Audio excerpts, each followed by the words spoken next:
It's a vertical axis windmill, and we decided to use a tire as the drive mechanism. The reason for a tire? It's obvious, we're Earthships. So this tire here, when this is all complete, will drive 2 of these generators, each one capable at a reasonable speed, making about 1.5 kilowatts. This is all structure, this is all reinforcement, stuff that have to be done anyway. We just did it with a bit of class. Well, we just put up the Dynasféra. We've been working on it for a year. It's the 4th generation of vertical axis windmills that we've tried. One of them spun for 20 years with no maintenance, but it didn't put out that much power. Another one put out a shitload of power and blew apart all over the mesa. So this is a combination of the two. Should put out a decent amount of power and should last for 20 years, and it's beautiful, and we've got a bunch of them sold already. So it's quiet and reliable and good looking. So it's our current answer to wind power.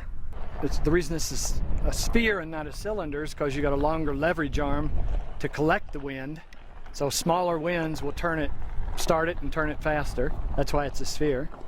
Yeah, there's a small horizontal axis windmill mounted right over there that's stagnant right now, while the Dynasféra is spinning in the slight breeze that we have.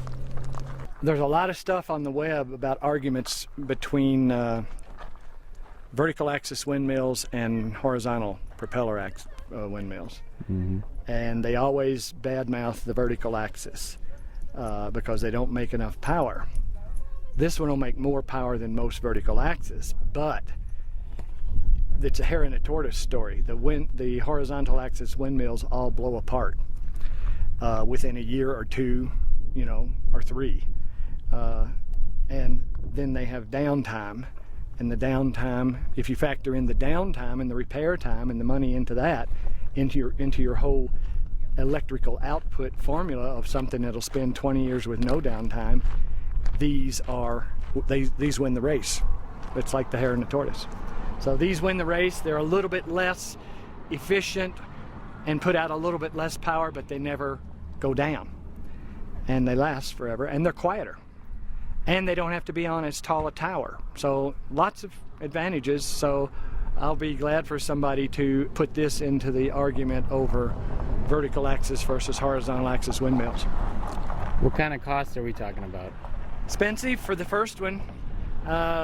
This one we probably have 10 or 12 grand into this, but that's in the developmental stage. I think we could get them down to be 7 or 8 grand. The first 2 or 3 are going to be like 12 grand. Then we'll get them, they're like anything new, they'll go down in price. We got a lot of developmental time in this, but we're not worried about the price right now. We're worried about getting power from wind and not being dependent on a dealership that may or may not stay in business and doesn't repair their stuff more than once.